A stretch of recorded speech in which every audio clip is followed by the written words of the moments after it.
श्री कृष्ण दंडवत प्रणाम समस्त भक्तबृंदेर चरणे इस्कन श्री हरिकथा चैनेले सबाइके स्वागतम।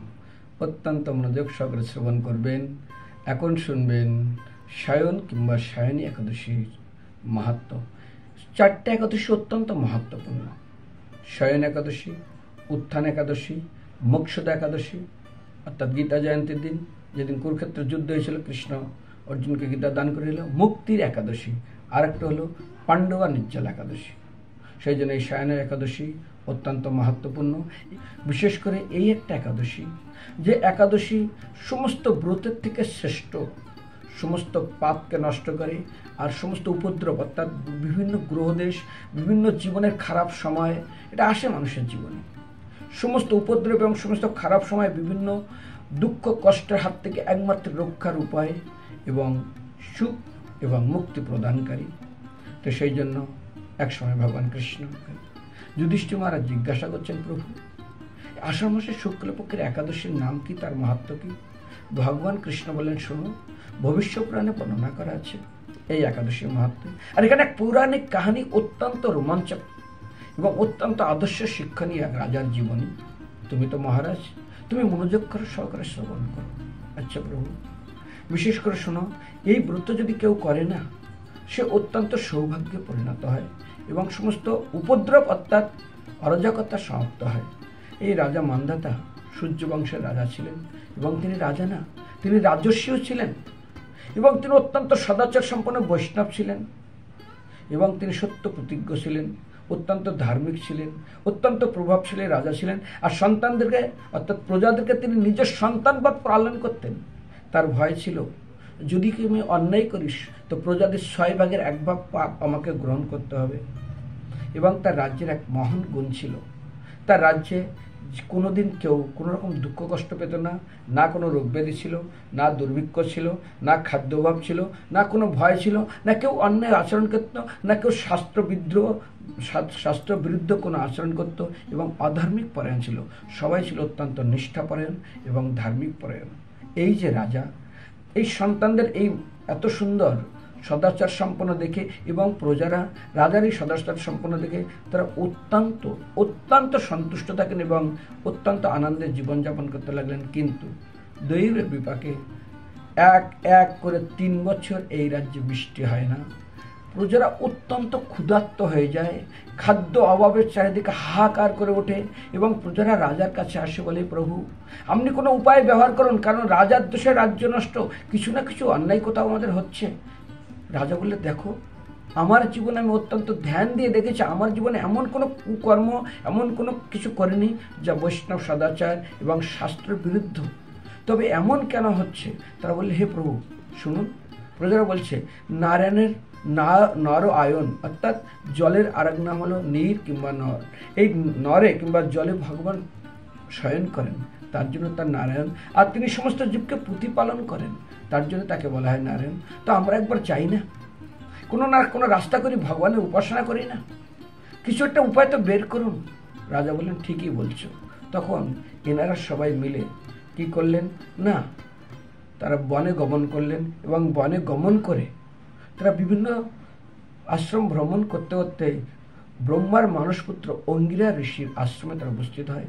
অঙ্গিরা ঋষিকে দর্শন করেই রাজা দণ্ডবত প্রণাম করলেন এবং তিনি আনন্দে বিহ্বল হয়ে যান এবং রাজার চরণে তিনি প্রণিপাত করেন। রাজা প্রজাদের কথা শুনে যখন সেই মুনির দর্শন পেলেন, মুনির দর্শন পেয়ে তিনি আনন্দে বিহ্বল হয়ে গেলেন এবং রাজা বলতে থাকলেন, হে মুনিবর, আমি সাধুগুরু বৈষ্ণব মুখে শুনেছি, বিশেষ করে শ্রীমদ্ ভাগবতম দেখবেন লেখা আছে 1ম স্কন্ধে 19 অধ্যায়ের 38 নম্বর শ্লোক, সন্নিধানে মহামণি পাতকানি মহাত্মা নশ্যন্তি পরিপুংসং বিষ্ণু অসুতর হরি। হে মহাযোগী, সুখদেব গোস্বামীর কেন্দ্র করে বর্ণনা করেছে, বিষ্ণুর সন্নিধান মাত্রই অসুররা সমাপ্রাপ্ত হয়। ঠিক আপনাদের মতো মহাত্মাদের দর্শন মাত্রই মহাপাতক আদি সম্পূর্ণ সমাপ্ত হয়ে যায়। কেচিৎ কেবলায় ভক্তা বাসুদেব প্রায়ণ অবধুন্নন্তি কাংসুরা নিহারমে বাস করো। কারণ খুব দুর্লভ হয় ভগবত ভক্ত, তারা বাসুদেব পরায়ণ হওয়ার ফলে কি হয়, যেমন সূর্য উঠলে কুয়াশা দূরে চলে যায় আর দেখা যায় না, ঠিক আপনাদের দর্শন করা মাত্রই জীবের সমস্ত কলমুর সমস্ত পাপ সঙ্গে সঙ্গে কোথার থেকে দূরে চলে যায়। যেসব সঙ্গে স্মরণ পংশন শুদ্ধ শুদ্ধন্তি বৈগৃহ যদি আপনার মতো ভক্ত দর্শন হয় ভগবত ভক্তের, তো সঙ্গে সঙ্গে সে পবিত্র হয়। শুধু গৃহ পবিত্র, সে তো গৃহ পবিত্র হয়। আর লক্ষ পাপ শতানি চ, এবং দর্শন মাত্রই হাজার হাজার জন্মের পাপ চলে যায়। রাজা বলছে আদ্যমে সফলম জন্ম, আদ্যমেম সফলম তপ, আদ্যমেম সফল ভাগ্য, মম ভাগ্যে বৈষ্ণব দর্শন। আমার ভাগ্য সফল, আমার জন্ম সফল, আমার তপস্যা সফল। আজ আপনার মতো মহাত্মার দর্শন আমি পেয়েছি। ধন্য অহম কৃত্যকৃত্যহম রাইদ্যম বৈষ্ণব দর্শন দুর্লভং দর্শন যদ্বৈ বৈষ্ণবনম যতহরে। আমি অত্যন্ত কৃতজ্ঞতার্থ, আমি অত্যন্ত আনন্দিত এবং আমি অত্যন্ত সৌভাগ্যবান, আজ আমার ভাগ্যে বৈষ্ণব দর্শন হয়েছে। এইভাবে যখন তিনি সুন্দরভাবে প্রার্থনা করছেন, মুনি তার মুখের দিকে তাকিয়েছেন এবং পরে বললেন, তুমি কি উদ্দেশ্য নিয়ে এসছো রাজন? তখন বললেন, প্রভু আপনার কাছে আমি এই জন্য এসেছি, আমার রাজ্যে গত 3 বছর ধরে কোনো বৃষ্টি হয় না, প্রজারা ক্ষুধায় অত্যন্ত কষ্ট পাচ্ছে। কিন্তু হে প্রভু, আমি অত্যন্ত খুব তীক্ষ্ণ বিচার করে দেখেছি যে আমার জীবনে আমি এমন কোনো অসদাচ আচরণ করিনি, আমি এমন কোনো ধর্মবিরুদ্ধ কাজ করিনি যার জন্য আজ আমার রাজ্যে এই রকম অনাবৃষ্টি হওয়ার কারণ। তখন রাজা বললেন, আমি খুব বিচার করে দিয়েছি, কেন একজন বৈষ্ণবকে অত্যন্ত সদাচার সম্পন্ন হতে হয়। এবং তিনি বলেছেন, বিশেষ করে আমি কোনোদিন কোনো মিথ্যার আশ্রয়তা নেইনি, আমি তো কোনোদিন ব্রেক করিনি, আমার রাজ্যে কোনো প্রজারা করিনি, তবে আমার রাজ্যে কেন অনাবৃষ্টি, দয়া করে আপনি বলুন। তখন ঋষি অত্যন্ত ধ্যানস্থ হলেন, ধ্যানস্থ করলেন, শোনো রাজা, তোমার কোনো দোষ নেই। একসময় রাজা বলছেন, প্রভু আমার তো আমি দেখেছি আমার জীবনে তেমন কোনো দোষ নেই। এবং তিনি রাজা প্রজাদের বলছেন, না আমিও দেখেছি আমার জীবনে কোনো ত্রুটি নেই, কেন বৃষ্টি হচ্ছে না? অঙ্গের এসে ধ্যান করে দেখলেন একজন শূদ্র কঠোর তপস্যা করছেন। সত্যযুগে বেদ পাঠ করা শূদ্রদের জন্য নিষেধ ছিল। বলছে, তুমি ওকে হত্যা করো, তোমার রাজ্যে বৃষ্টি হবে। বলে, অসম্ভব, আমি হত্যা করবো কাকে?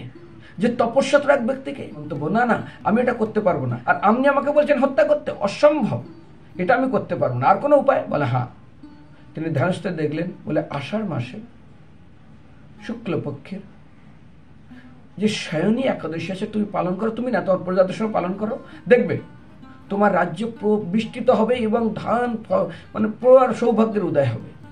তিনি ফিরে গেলেন এবং সেই ব্রত করলেন। এত বৃষ্টি হলেন, সমস্ত জায়গায় মানে ফসলে ভরে গেল এবং সমস্ত অন্নভাব তারা ফিরে পেলেন। তবে সেই জন্য এই একাদশী ভক্তদের জন্য অত্যন্ত শিক্ষণীয়, বিশেষ করে বৈষ্ণব সদাচারের উপরে, সত্যের উপরে, বিশেষ করে একজন বৈষ্ণবকে কি করণীয় সেই ব্যাপারে। যে কোনো পরিস্থিতি হোক না কেন ধর্মকে রক্ষা করতে হবে আর সদাচারকে রক্ষা করতে হবে। আর এই ব্রত করার ফলে অত্যন্ত বৃষ্টিত হলেই অন্নভাব দূরে গেল আর প্রত্যেকটা ব্যক্তি সুখ এবং শান্তি পাবেন। আমি বলছি না, ভগবান যুধিষ্ঠির মহারাজকে বলছেন। হরে কৃষ্ণ, দণ্ডবত প্রণাম সমস্ত ভক্তবৃন্দের চরণে।